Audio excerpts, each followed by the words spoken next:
this is gonna be the first of hopefully many videos where I talk about how to just, I guess, do photography in general, or videography, or the everything. It's a very umbrella term, but we're gonna try and piece it up so that it makes sense and it's not too overwhelming. The first thing I wanted to cover was my photo shoot I did recently with a plane. It gave me the idea because so many people had so many questions about like, how did I find a plane? How much did it cost? Where did I do this? Was it freaky? How did I pick the outfits, etc.? So I'm gonna try and sum all of that up into a video. Maybe this can be something that we do regularly whenever I do a photo shoot. I can just kind of break down the what's and hows of everything. Many of you asked how I got a hold of a plane. Well, my family friend Calvin, he's a friend of my family, so my family friend, flips planes. He like buys them and resells them, and he has a private runway out on his farm. So the previous time that we had shot the same photo shoot, it was on a runway at an airport, like a small airport. And it was cool, but we didn't have the freedom to like run on the runway, and I wanted it to be like right underneath the plane. I had to use a longer lens. It was a little harder to get everything in frame. And I liked the photos, but I wasn't obsessed with them. My friend Carl messages me, who's a landscape photographer.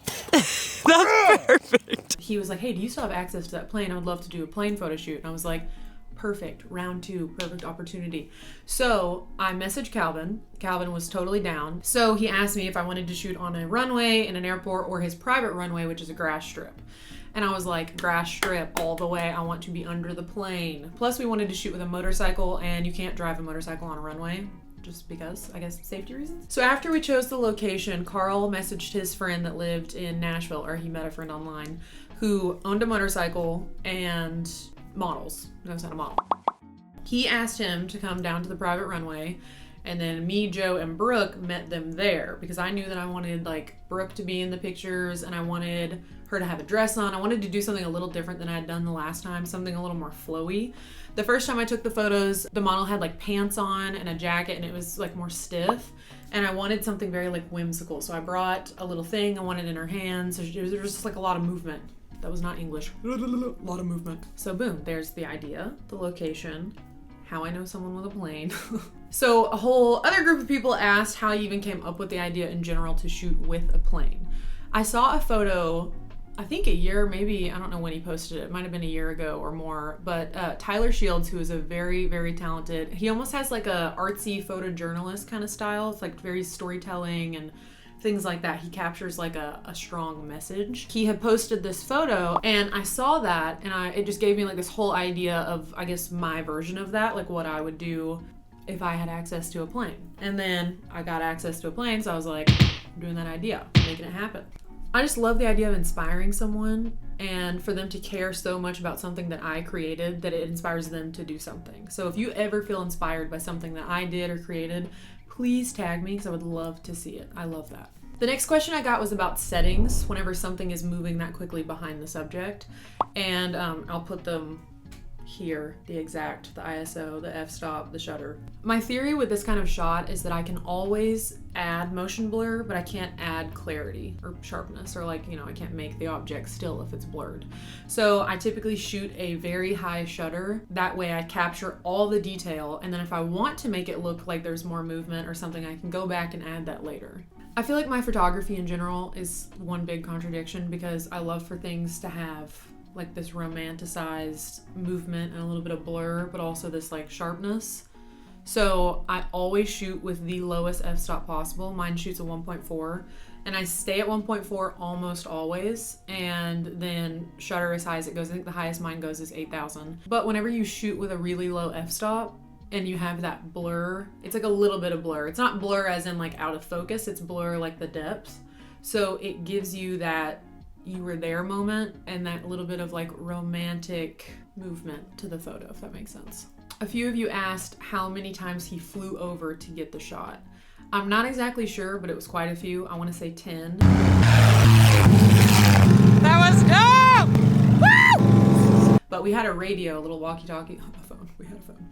We had a little radio, and every time he would fly past, we would call him in and be like, hey, come back on the hangar side on the left, go a little lower, go a little higher. And that was kind of how we had communicated with him to keep going back and forth. You look like the band manager right now. Where the is Alvin? Stage 3.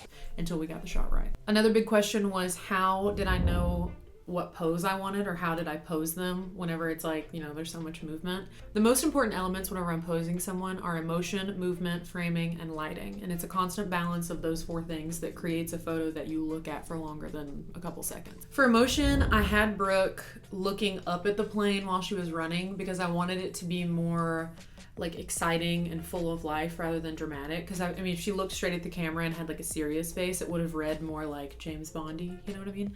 But having her look up and then like kind of flailing the thing, it reminded me of the photo of the couple kissing in Times Square. It was like, I wanted more of that full of life, like this is the best moment of my life image. That's why she was like smiling and looking up. And I had her run back and forth a couple times, and I was like, move your arm more, or look to the side more, or angle your face towards the sun. All of those things. For movement, I knew I wanted her in something flowy, and I wanted her to have something in her hand so that her body read an emotion while she was moving, instead of like a pair of pants where it's just like you're really focusing on the face. Every element of a fabric that looks like it's moving draws your eye to it. So it's just like there's more emotion, and plus you can kind of play with it. She could grab the dress, she can like fling the thing, and it just gives more something to look at. For framing, I knew that I wanted a clear separation between the subject and the plane. That way they didn't like mash up together, because then your eye doesn't really know where to look. So I shot really low so that the tree line wasn't obstructing her, because if I had shot kind of straight on, it would have been like her, and then the tree line would have gone through her, and there wouldn't have been as much attention to her. So I shot really, really low, it was like laying on the ground. And as she ran towards me, I angled and we asked him to fly just high enough so that there was a clear separation between her, the plane, and the ground. That way your eye kind of knows where to look instead of it all kind of mashing up into one confusing image. For lighting, I typically shoot with the sun behind my subject so that I get lens flare, but this time we shot a couple rounds like that, and then I was like, I don't really like it. It's like too distracting. So that's whenever we turned and had her run towards us, because the sun was lighting her from the front, it was lighting the plane, and it was that really soft like evening light, so it was just very warm. And then her running towards us, it like lit her face better, because when the sun was behind her, her face was kind of shadowed. So that was why I chose them to run towards us. Well, me and Carl, we both chose. It just gave like a different vibe. I'll show you the difference in the ones where the sun's behind her and the one where she's coming straight at us. It's just more, it has more like pop, because everything's in the light and whatnot, and you're not distracted by sun flares. So there's a time and place for sun flares, and then there's a time where like the direct light is more attractive to the eye. For equipment, I always use my Sony a7R III. That is like my only body that I ever use. And then a Sony Zeiss 35 1.4 is like basically the only lens that I ever use. I have an 85mm, I think it's a 1.8. And I love it, but it's just like, I don't know, I like the wideness. The 35 is my favorite. I feel like I never take it off my camera. It's like the only lens I use constantly. For total shoot duration, I think it lasted about 4 hours. We didn't do the plane the entire time for like that whole 4 hours. That was really the last, like I want to say 30 minutes or so. For the first part, we did a little bit on a motorcycle, like posed, me and Brooke, and then we did Tony on the motorcycle, and then we did some pictures of Calvin with his plane. And then we did me and Brooke with the plane, like on the ground. And then we kept doing little variations of that, portraits of everyone. I took some portraits of Carl. And then we transitioned when the sun was like perfect. So we were kind of waiting on the sun to get super low for that really warm golden light. And then that's when we did the plane. So another big question I got was about timing, like how I timed it. And really it's just kind of like, kind of chance. I mean, a little bit of chance, a little bit of direction, but we had, you know, like I said, the walkie-talkie telling him where to go in the sky. Where the is Alvin? And then I was trying to predict what that would look like behind the subject. And for this one, I was trying to create a lot of symmetry and like center. I wanted the subject to be center and the plane to be like right over them or close by. You can do low, medium, high, high plus for like your shutter, like how many photos it takes. The only thing that sucks about that is it kind of clogs up the card for a second. I need faster cards. If you guys have recommendations, my cards are turtle speed slow. It's so annoying.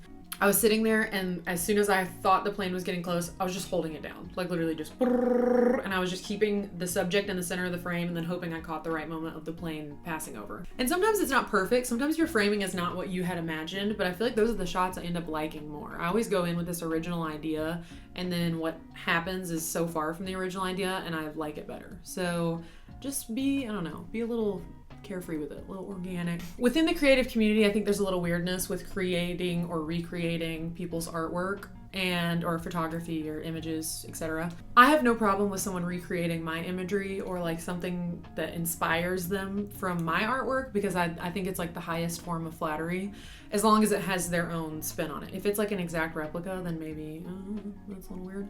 But if you're giving credit, then I don't see a problem with it. So I think that covers all the questions that I got asked, or the majority, the ones that were like repeated. If you guys have any other questions I didn't cover, please leave them in the comments. I'll answer everything you guys comment. If you guys get the chance, check out everyone that was involved. I'll put all their ats in the bio. They're all so talented and very sweet, kind people. So I like supporting nice people. God, my little shoulder itch. I'm going to be posting more videos like this, and if you guys have any requests or ideas, let me know.